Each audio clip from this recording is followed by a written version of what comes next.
Des aquarelles chinoises représentant des scènes de justice, de torture ou d'exécution ont circulé en nombre croissant en Europe et en Amérique du Nord à partir de la seconde moitié du XVIIIe siècle. Ces peintures ne correspondent à aucune réalité tangible. Leurs auteurs ne se sont pas inspirés de peines réelles qu'ils auraient croquées sur le vif. Elles n'illustrent pas non plus l'imaginaire chinois, car si les artistes ont parfois puisé dans le répertoire traditionnel, notamment dans les images de l'enfer bouddhiste, ils se sont bien davantage encore inspirés de modèles picturaux occidentaux pour mieux satisfaire ce qu'ils pensaient être les attentes de leur public. Mais si elles furent conçues dans des ateliers chinois, parmi ces articles d'exportation qu'on regroupe sous le nom de chinoiserie, les aquarelles chinoises d'exportation étaient en fait destinées au marché occidental et conçues pour lui plaire.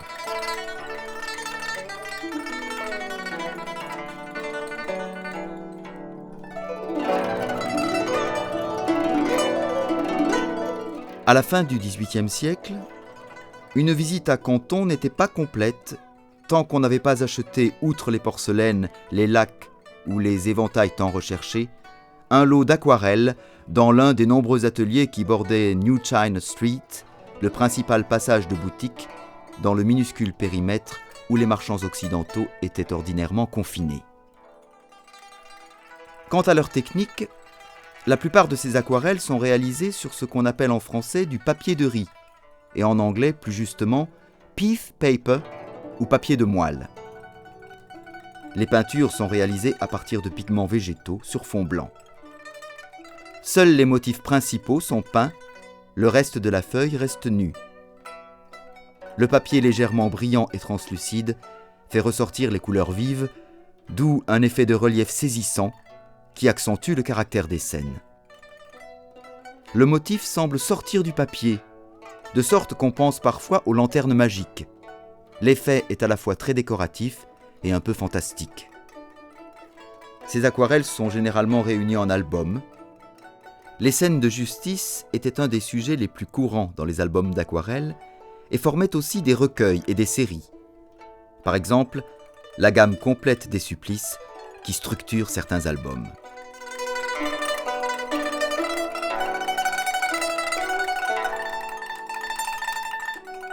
Ces aquarelles ne sont pas l'œuvre d'un artiste, mais des produits commerciaux, composés en série, dans des ateliers travaillant pour le marché. Ces ateliers étaient connus par le nom de leur fondateur présumé, Pu Kwa, Lam Kwa. Le mot Kwa signifiant maître en cantonais. Mais les images étaient faites par des employés qui se contentaient de reproduire des modèles. Si l'on remonte à l'origine des modèles, leurs créateurs ne se sont pas inspirés de scènes observées sur le vif, mais de récits littéraires ou oraux. Ils se sont également inspirés de modèles locaux ou étrangers. L'iconographie chrétienne a certainement inspiré certaines images. Les nombreux Ling-Che de femmes en croix décrits plus haut pourraient avoir pour origine une image du supplice de Sainte Agathe, la sainte dont on a coupé les seins.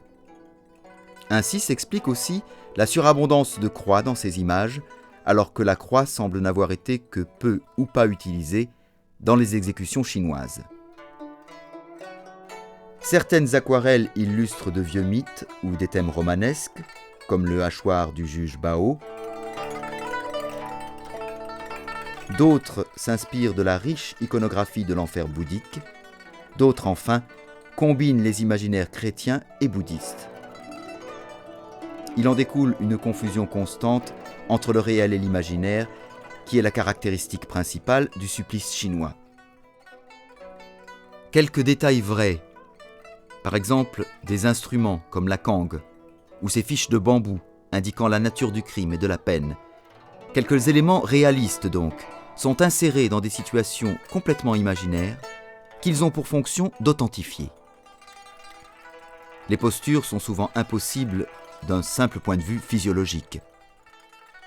On voit ainsi un sbire accroupi s'acharner seul à découper un pirate allongé comme nonchalamment, dont le corps nu aux muscles bien dessinés, au volume mis en valeur par un jeu d'ombre et de lumière, sortent sans doute d'un traité d'anatomie.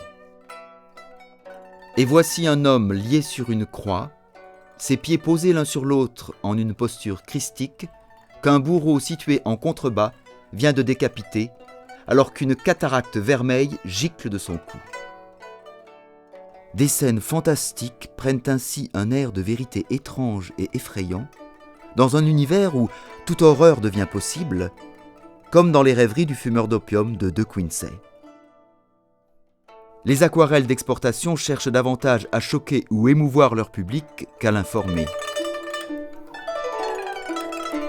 Elles s'opposent en cela aux quelques très rares images de peine réalisées pour le public chinois, qui sont beaucoup plus fidèles à la réalité, mais qui paraissent aseptisées, insensibles, faute d'utiliser les procédés spectaculaires de la peinture occidentale.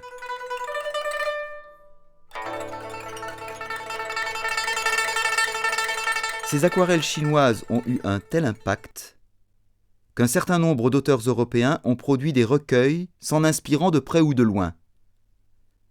Le pionnier et le maître du genre fut George Henry Mason, un major britannique de l'armée des Indes, qui, lors d'un séjour de convalescence à Canton, eut la révélation de la Chine.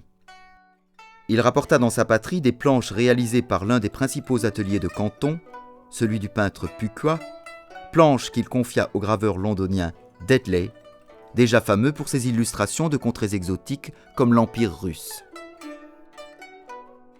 Ces illustrations superbes laissent une impression d'étrangeté.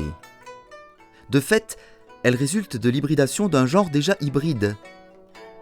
Les aquarelles produites à Canton étaient un alliage composite d'éléments chinois et étrangers visant à répondre à la demande occidentale. Le graveur Deadley a repris les modèles des ateliers chinois qu'il a remaniés profondément. Les vêtements, les visages, les décors et accessoires conservent un aspect chinois, mais l'espace est réorganisé selon les règles de la perspective centrale et les corps sont répartis dans l'espace selon des principes de symétrie typiquement occidentaux. Seule une certaine tendance à l'élision rappelle l'original. L'artiste a parfois respecté les conventions des peintres chinois, mais n'a pu, le plus souvent, s'empêcher de corriger ou réinterpréter ou censurer.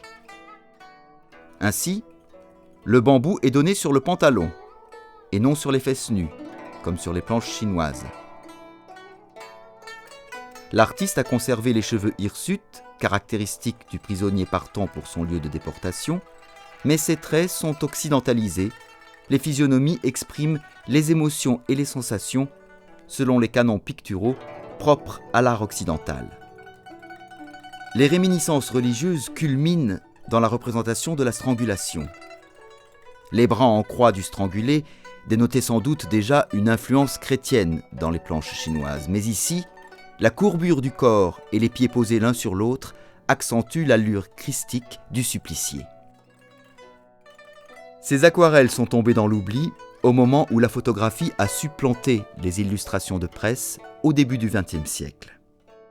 Les recueils évoqués ci-dessus dorment dans les fonds des bibliothèques européennes et américaines.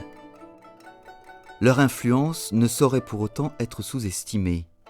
Ces aquarelles forment l'archétype visuel du supplice chinois. Elles ont préparé le regard occidental à lire les photographies d'exécution chinoises comme des spectacles de cruauté raffinée et plaisante à l'œil.